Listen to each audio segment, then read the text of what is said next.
Hello and welcome to World History Encyclopedia. My name is Kelly and today I am joined with Flora of Flaroh Illustration. Flora is a British-born freelance illustrator who loves to create art inspired by archaeological artefacts, myths and pieces that echo the aesthetics of a time long past. She creates amazing artwork and today we're going to chat to her all about her process, her inspirations and her history-inspired art.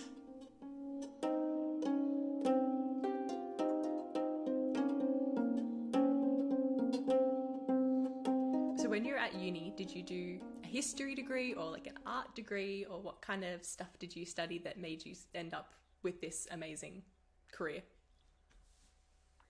So I did.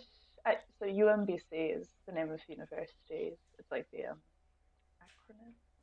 acronym. But the reason I went there is because the program I did is called Ancient Studies, and it's kind of a mix of archaeology, classics, ancient history.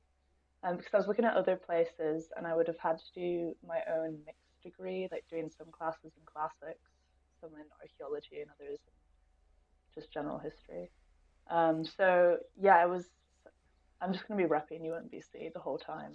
Best university. But yeah, so I did a mixture of like the basics, and it was very Mediterranean focused. So I did all, like core classes in Greek archaeology and Roman archaeology. But I am a Romanist, Very cool. so the last 2 years I was focusing on Latin and Roman history and archaeology. Most people that study like any sort of ancient history in most universities, they're either Greek or Rome at the end of it. There's always you always prefer one over the other, I know, which I think yeah. is hilarious. What can I say? I personally, I took ancient Greek, so I did do about 2 years in ancient Greek. I can't remember any of it. It's really awful. None of it stuck, none of it clicked. Um, but I've been doing Latin for a while, so I think my brain can only handle two two languages at once. But yeah, so it usually did come I down mean, to that's already most of two my friends. languages. Yeah, exactly. But yeah, I think most of my friends were more into the Greeks than the Romans, but I was just the outlier. Um, and you knew people were into like Egyptology, but there weren't that many Egypt-focused classes. But sorry, I forgot about the art side of the question. So That's I was doing that that's all on right. the side, and it would be mostly during the summers because when I was actually on campus at university, I just didn't have time um, for doing art on the side and things. But I was still selling stuff on Redbubble and making a few sales every month. But I worked part time with the UMBC Student Events Board as their designer, so I was drawing or doing graphic design for posters and things. So I was able to keep up the artistic spirit. But it was when I Amazing. graduated, that's when I was like, oh, free time again. What is this? So that's when I started doing, I guess, probably my more famous pieces, like the Caryatids um, and the Temple of Poseidon. I think I did Mm. those the summer after I graduated. I think it all starts to blur together. Um, It and does, doesn't yeah, it? yeah, and I just kept doing it on the side until the pandemic. When I was waitressing, but I was on furlough for lockdown, and then again, so much spare Mm. time, and that's when it really started to take off. I sort of realized that I could actually jump into freelancing full time. So it's been, Yeah, amazing. yeah, definitely there is a lot of luck in there, I will say, but also I like to think a lot of hard work. Yeah, so here I am. Oh, definitely. And obviously talent as well, because not everyone can Oh, just pick up a pen or whatever and just create something that people want to buy and wear or put up on their wall. thank you. So, Yeah. of course. Um, so obviously, all of your inspiration comes from the ancient world and history. Do you have a favorite piece that you've created so far? Yes and no. Um, there's pieces that I was really happy when I did them. Um, I think this is like a common thing for artists or just people who have public works. But the thing like the Caryatids is my best-selling piece, and I'm honestly a bit like, is it? But people really like it. That's totally fine. Um, but yeah, I think I just do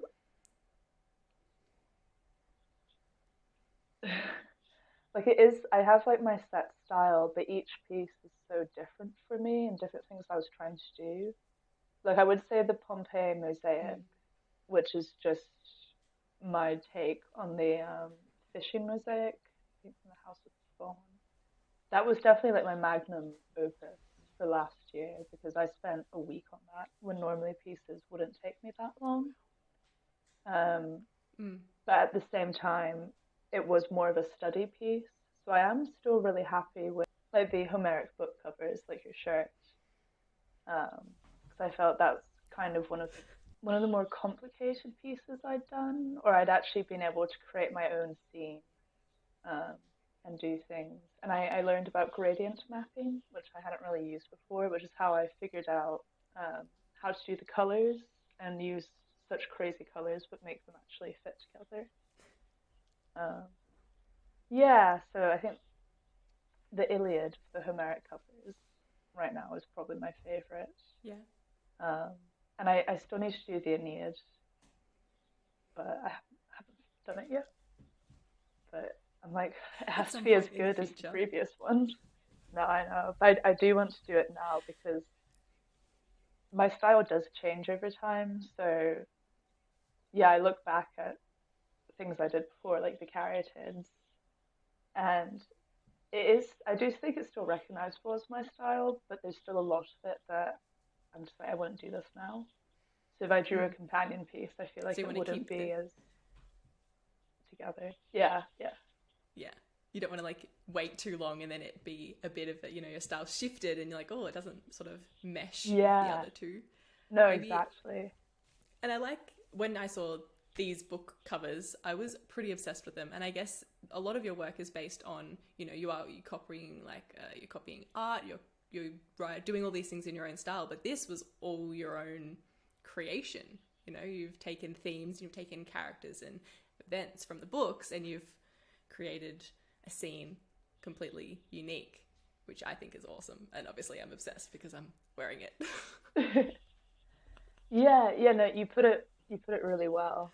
Um, yeah, actually getting to sort of do my own scene and having them like merge side by side, I was quite proud of that. The only downside though is that now people That think was I'm an very cool. expert in the Iliad and Odyssey, and I'm like, I'm trying to get there, but I'm still very much like trying to remember like who's Nestor again? Oh yeah, I read the entire thing. But... Definitely, definitely.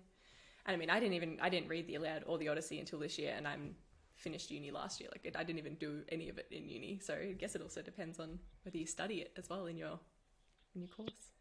So I Yeah, guess not no, everyone definitely. does. I Yeah, I did.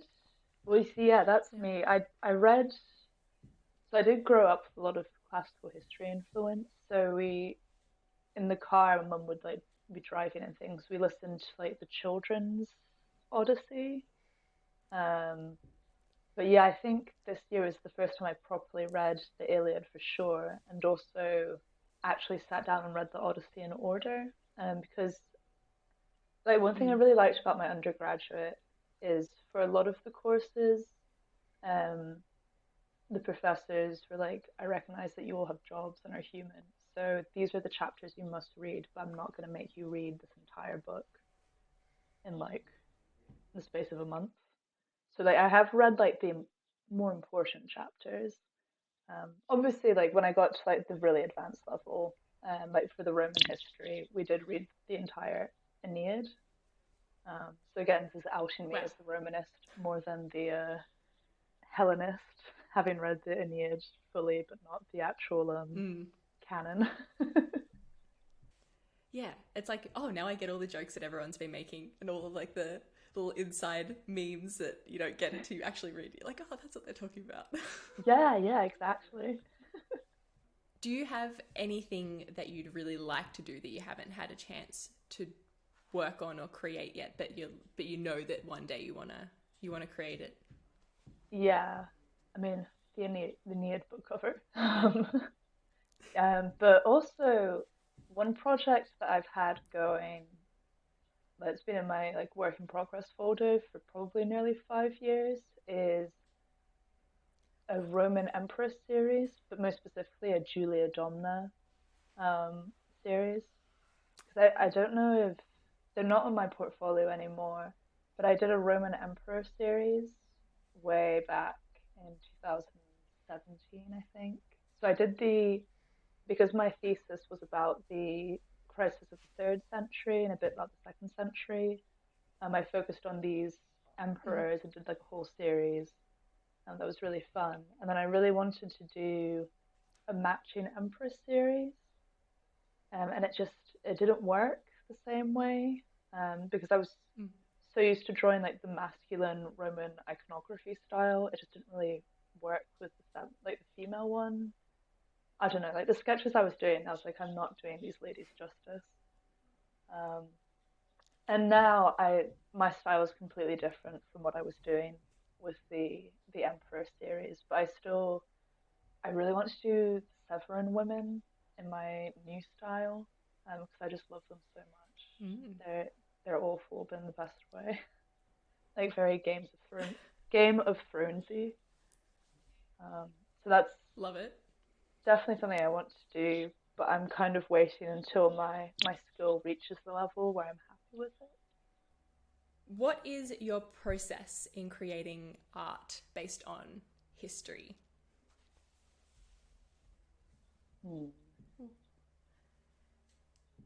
I feel like the reason I'm thinking is that there's not really like one set way, because some pieces I do because I obviously love history and I want to draw that, but other pieces I do because almost like the complete opposite. I really want to do a certain drawing technique, and I'm like, okay, well, which historical element can I bring into this? So I mean, the common denominator is history, obviously. Um, Yeah. but yeah, I think it's. I mean, they're all different, but a lot of it is also it's almost like doing a mini research paper, because I try to make my illustrations as historically accurate as possible. Emphasis on the try. Love it. So whenever I do an illustration, I have like my art program up, and on the other side, I have a list of tabs of sort of references and what would have been what and everything. Um, so yeah, it's like a mix of the classic doing art, but also the paperwork research behind it. Because I know that you've got a couple of different things. For example, for your Patreon, you worked on a Minoan style painting, and there must have been some difficulties with that because if people don't know, with the reconstruction of Knossos, there was quite a lot of artistic license taken. So I would guess, how did you sort of work with something like that where you don't necessarily have a solid historical point to start with? Yeah, so that's like a really good example because that's probably of my most recent works, my most historically inaccurate one. Yeah, because I love, obviously, a lot of people love the Knossos restored frescoes. Me too. I just think they're beautiful. But obviously, when you actually look at when they've highlighted the pieces of the fresco that are actually original, it's sort of like, how did you get from this tiny bit to this elaborate scene? So for this Minoan one, I was like, I want to do the bright colors and the crazy shapes and everything, and I'm going to do it, but I'm just going to heavily. And I think if you go back, you'll notice in every caption, I'm very much like questionable Minoan reconstructions are what I love, or sort of really, in case anybody wanted to be in the comments, well, actually, I thought I'd just cover all bases there. But also, like, I didn't know that these frescoes were questionable until I started studying ancient history. So I also don't want to spread false information, if that makes sense. Yeah. Well, I feel like that's the same as a lot of people. They don't realize how much of them is like legit and how much of it has been a reconstruction. Because I know the Blue Ladies, I think, is the one that's probably the most fanciful because there's like only a couple of tiny little bits, and it's like, where did these ladies even come from? Honestly, yeah, sort of their stories sort of thinking, well, today I'll draw some nice, beautiful ladies. And like mood, but also probably not best to do it in an actual historical context. No, okay. I was just gonna say, because I know in the background of your Minoan piece you have some flowers, but they're actual parts that have been found, and I mean the snake goddess, that's real. So just putting them all together, and I think it's awesome. Yeah, yeah, it was definitely kind of like there's like a fancy word, but like a mix mash. But even the snake goddess, because I did my degree at the University of Maryland, Baltimore County, and Baltimore has the Mm-hmm. Walters Art Museum, which has quite a lot of significant um, ancient Mediterranean artifacts that were gathered, let's say.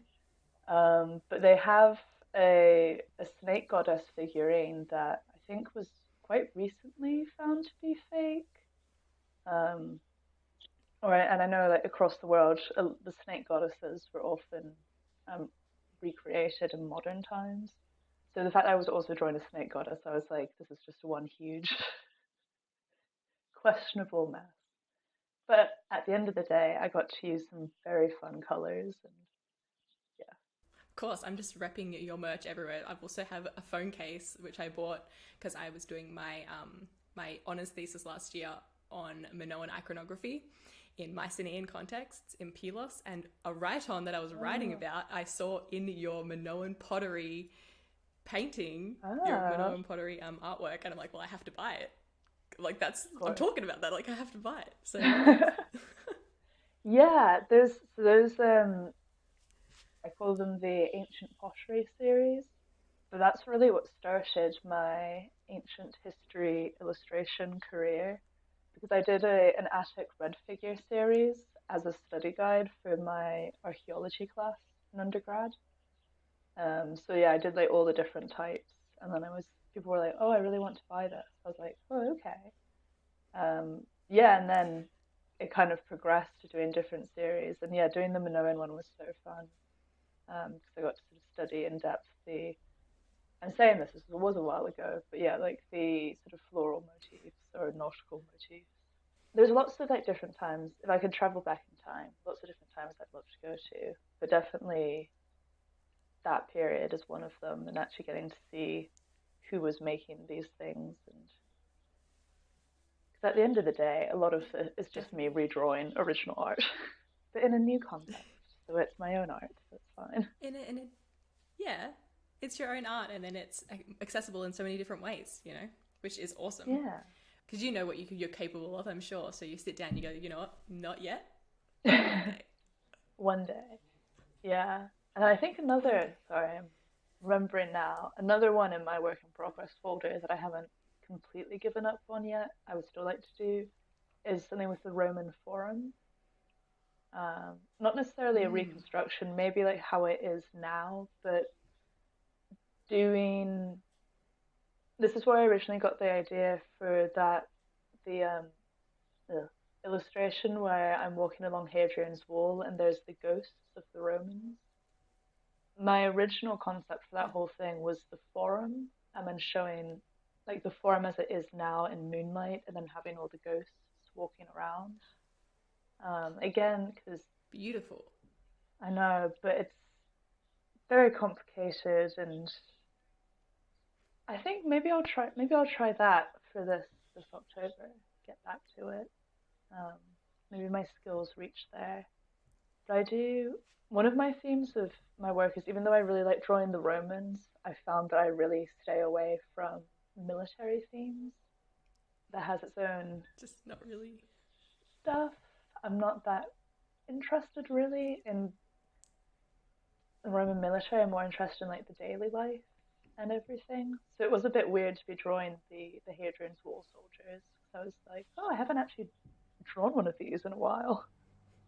Because I mean, I guess ultimately you draw what you like, right? You just draw what you want. Yeah, So if you're not really into the military thing, then you're not going to draw it unless, I guess, if someone commissions you, you kind of sort of have to do it. But that honestly that happened for a commission once, but the the brief was to draw a tapestry design of Greek motifs.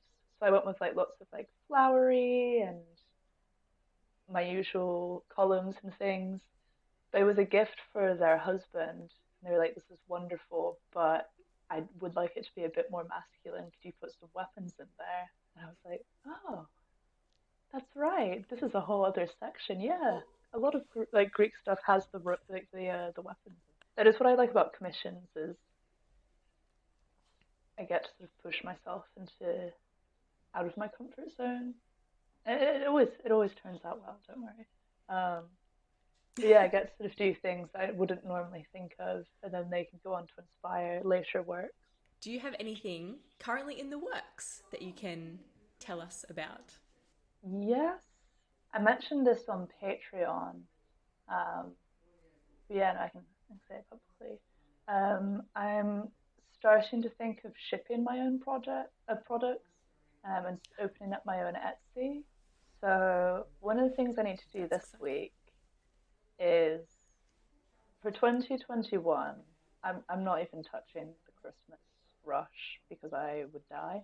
Um, so I'm going Fair. to test it out with some sticker sheets and order. So I need to finish designing them today and tomorrow, and then ordering them. And I think I'm going to order about 250, um, and then these will be they'll be one of a kind, as in I won't be selling them again. Mm-hmm. Um, but kind of using these as dipping my toes into the world of shipping and customs, because it is quite Yeah. scary. And I sell stuff on Redbubble, which is 99% of the time fantastic, wonderful. But I do sort of wish that I could actually see the products before they go out, because obviously I can't do that because Redbubble ships Fair them. enough. And I like to like put my business card in packaging or add my own personal touch. So this will be Mm. kind of the start for that, and hopefully sell them over November, end of October. And if it goes well, then for 2022, I'll start to look into different cool things like pins and stuff that you can't get on Redbubble. Fun. Yeah, Very but exciting. we'll see how it goes.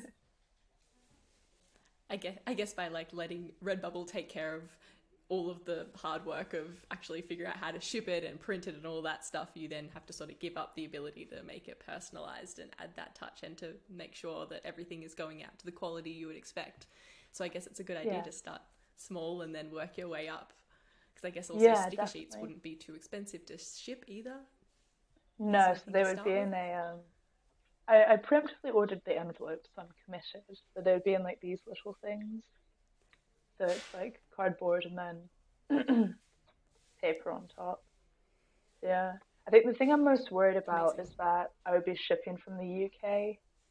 So Brexit, I don't, if anyone orders from the EU, it will get to them, but I will be very scared.